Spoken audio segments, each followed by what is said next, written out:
Now, a few months ago, my colleague Adam Satariano found himself in a very strange situation.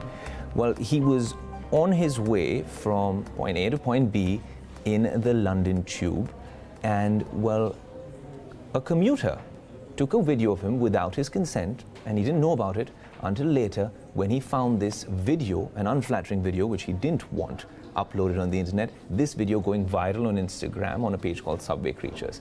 Now, he wrote to them and he asked them to take it down, but that actually made him think about how privacy has changed. The concept of privacy has changed in the digital age. And not just that, he asked a very relevant question, which caught my eye as well. He said, do we want these social media platforms, the Facebooks, the Twitters, the Snapchats, the Instagrams, to become the editors of our digital lives? And just to get an answer to that question, we have him on the show today. Adam, thanks so much for speaking with us at Bloomberg Quinn. I'd like to start by asking you, well, it seems like you've gone through a very unique sort of case, but it's not that unique because actually all of us could get filmed in our public lives. What has it been like? If you could recount that experience for us. Yeah, it's a strange experience for me. Several months ago, I was traveling on the London Underground, and someone filmed me sitting directly across from me as I was typing ferociously on my iPhone, and I had this very ugly, strange scowl on my face, and I just looked silly and it was embarrassing. But then this video, someone posted it on this fairly popular Instagram feed called Subway Creatures that has over 600,000 followers. And my sister saw it, and she sent me this note saying, you won't believe this, you're on this feed. And of course I was horrified and embarrassed and angry and all these things. And so then I went about trying to get it removed. And that's going to be my next question, Adam, because after you, and this was actually an Instagram page that you followed as well, and when you saw it then, and when you tried getting it removed, what was your experience like when you contacted, well, the creator of that page? Yeah, it's sort of the irony here is that I had followed this itself, and because it was good for a laugh. There was typically people on there doing something silly, and I could get a chuckle out of it myself. But then when I was the person who was on there, it wasn't quite so funny. But I reached out to the guy who runs it, who I found out was this guy named Rick McGuire. He lives in New York. He had an email on this site, and so I sent him an email saying, please, I got filmed without my consent, please take this down. And to his credit, he was very responsive and he did take it down. So it was a fairly straightforward experience. I was able to get it removed, but it gave me an insight into this sort of voyeuristic corner of the internet and a new take on privacy online. Right, I mean, you know, it becomes interesting also because when you do come up with these Instagram pages and Facebook pages, there are guidelines that, you know, even creators of these pages are supposed to follow. This was obviously touch wood, it was a situation where you could get in touch with the creator and he, well, was willing to take it off. But when you were doing research on your story, and I tuned into your Bloomberg Decrypted podcast as well, which is a very fascinating podcast, have you come across instances where people have had issues getting this content off the internet? Once it's out there, basically, it's out there. You know, one thing I learned in talking to some legal experts and lawyers who focus on this area is that I didn't really have much legal ground to stand on. That this person didn't necessarily have to remove this video of me because I was in a public place. And there's a lot of other case law, particularly in the United States, about some of these things. When videos of women, for instance, if they're ex-boyfriends or something like that, have posted things about them on the internet, they've had to go to great lengths to try and get those removed with limited success. And so it's very hard to get this stuff removed. And so the question becomes, should the companies themselves do more? Should Facebook Twitter, Google? Should these companies do more to try and police their platforms? And on the one hand, you think, sure, yes, of course they should. But on the other, it raises some questions about whether or not these very powerful companies, we want them to have the added role of being the editors of what's acceptable content on their platforms.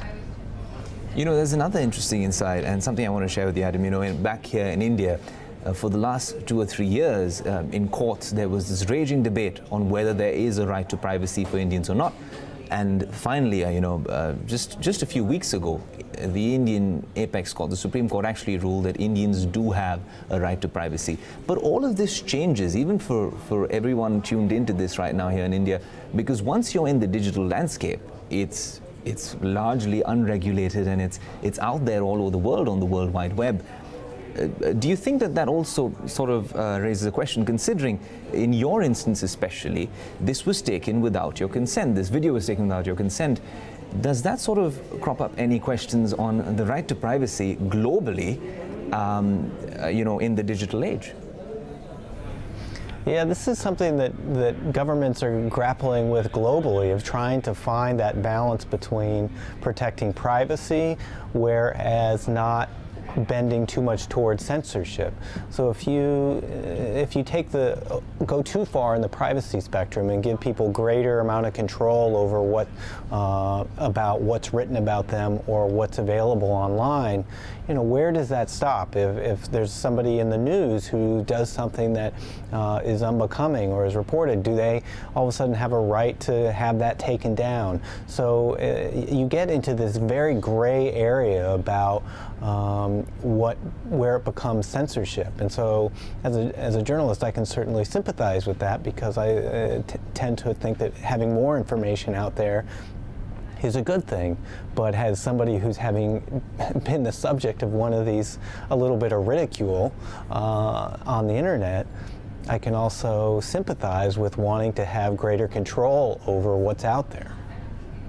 Interesting, you mentioned that, Adam, because your instance actually does raise a few questions, because when all of us seem to subscribe to these pages, retweet things, and perhaps share or like videos or any sorts of multimedia content on social media, on the other end, it seems very interesting, but when you're on the receiving end, it changes your whole outlook on that particular post. But one thing I want to ask you, since you experienced this yourself, and it's uncanny really, what I really wanted to understand from you is, it's another notional sort of concept of privacy, right? If it's shot publicly and you're out in the public, then there is no real notion of privacy. Is that a concern for for you, especially considering, you will take the tube again on a commute, or you will be out in a public place, perhaps in your personal life? Yeah, a few things on that. I think the thing that struck me is that more and more, and as our lives become more digital, maybe it's not a lack of privacy. I don't feel like when I'm in my home, I feel like I'm in a private place. But when you're on the subway or somewhere in public, there is a little bit of autonomy that you feel like. It's sort of this lack of being in a big crowd, and so that you can kind of disappear into the crowd. And so you get a sense that a little bit of that is lost. But another thing I learned is about internet etiquette, essentially, which is that the best way for some of these feeds or things that you find inappropriate to go away would be to not engage with them yourself. And so I don't really have much ground to stand and say, oh, this is bad, when I myself am somebody who is contributing to it by watching it. What happened to me was very tame and mild by comparison to some of the other things that people have experienced in the internet.